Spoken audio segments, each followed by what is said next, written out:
बायजूस जैसे संकट एक और ऑनलाइन एजुकेशन कंपनी पर मंडरा रहा है। कंपनी का नाम अनअकैडमी है। यूट्यूब के फेमस टीचर्स को अपने प्लेटफॉर्म्स पर लाकर फेमस हुई अनअकैडमी को अब बेचने की खबरें चलने लगी हैं। रिपोर्ट्स के अनुसार एलन कैरियर इंस्टीट्यूट इसे खरीद सकता है। ये डील 80 करोड़ डॉलर की हो सकती है। बिकने से ज्यादा कंपनी के वैल्यूएशन यानी हैसियत को लेकर हैरानी है, क्योंकि जो कंपनी कभी 25,000 से 30,000 करोड़ की हैसियत रखती थी, उसकी वैल्यू अब केवल 6,000 करोड़ रह गई है। सवाल उठता है कि ऐसा क्या हुआ हजारों करोड़ की कंपनी इस हालत में पहुंच गई। तो क्या है अनअकैडमी के अर्श से फर्श तक आने की कहानी? वह कैसे शुरू हुई और किसने शुरू की?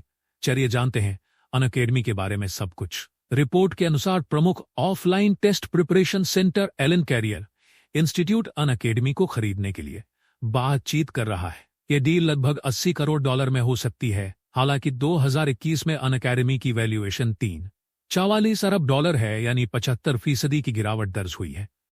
यह दौर ऐसा था जब 2021 में अनअकैडमी ने 44 करोड़ की फंडिंग जुटाई थी।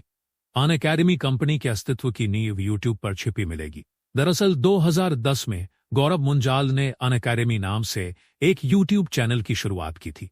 अपने फ्री समय में गौरव प्रोग्रामिंग से जुड़े वीडियोस बनाते थे। यह चैनल शुरुआती 4 सालों तक टेक्निकल सब्जेक्ट पर बात करता रहा। फिर 2015 में गौरव ने रोमन सैनी से मुलाकात की। रोमन सैनी आईएम्स और यूएससी जैसी कॉम्पिटिटिव एग्जाम पास कर चुके थे।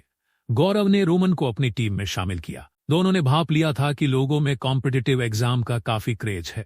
इसके बाद 2015 में अनअकैडमी एक टेस्ट प्रिपरेशन प्लेटफॉर्म के रूप में लॉन्च हो गई। साथ में उनके साथ हिमेश सिंह भी फाउंडिंग मेंबर के रूप में जुड़ गए। अनअकैडमी ने उड़ान कोविड दौर में भरी। महामारी के दौरान ऑनलाइन एजुकेशन की मांग तेजी बढ़ी और अनअकैडमी को इसी का सबसे ज्यादा फायदा हुआ।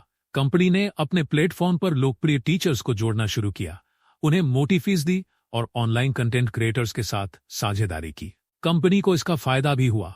साल 2020 में अनअकैडमी का रेवेन्यू 60 करोड़ रुपए तक पहुंच गया था, जो 2021 में बढ़कर 400 करोड़ और 2022 में 750 करोड़ रुपए के पार निकल गया। अनअकैडमी यहीं नहीं रुकी। महामारी के दौरान इसने कम से कम 12 कंपनियों को खरीदा और कई नए प्रोजेक्ट शुरू किए।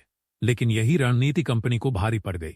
जिन कंपनियों को अनअकैडमी ने खरीदा था, उनमें से ज्यादातर कंपनियों से फायदा नहीं मिला। रियोटवी और स्वाइफलेन जैसे प्रोजेक्ट्स को तो बंद करना पड़ा। बस यहीं से जैसे अनअकैडमी की उल्टी गिनती शुरू होने लग गई थी। कोविड में बच्चों ने खूब ऑनलाइन पढ़ाई की। अनअकैडमी ने शायद इन्हीं बच्चों को अपना परमानेंट ग्राहक समझने में भूल कर दी। कोविड के बाद जैसे ही स्कूल और ऑफलाइन कोचिंग सेंटर फिर से खुलने लगे, तो ऑनलाइन पढ़ाई की मांग में भारी गिरावट आई। तब अनअकैडमी को असलियत समझ आने लगी।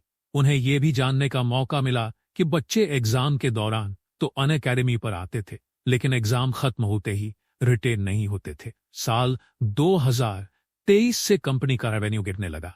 कर्मचारियों की छटनी का दौर शुरू हो गया। कर्मचारियों की संख्या 6 से घटाकर 3 करनी पड़ी। प्री प्लैडर, जिसमें अनअकैडमी ने सबसे ज्यादा पैसा लगाया, ये विवादों में फंस गई थी। प्री प्लैडर के टीचर्स ने अनअकैडमी पर धोखाधड़ी का आरोप लगाया और कंपनी के खिलाफ केस दर्ज किया। इसके अलावा अनअकैडमी को इसके ऑफलाइन वेंचर प्री प्लैडर न्यूरोस को भी रोकना पड़ा। फिर क्या था जो अनअकैडमी उड़ान भर रही थी, वह फर्श पर आ गई और अब न केवल वह बिकने के कगार पर है, बल्कि उसकी हैसियत बहुत कम हो गई। ऐसे में लगता है कि एक और एडुटेक स्टार्टअप यूनिकॉर्न बनने के बाद बंद हो जाएगा। अगर आपको हमारा वीडियो पसंद आया हो तो वीडियो को शेयर करें, सब्सक्राइब करें, लाइक करें। देखते रहिए इंडिया अड्डा।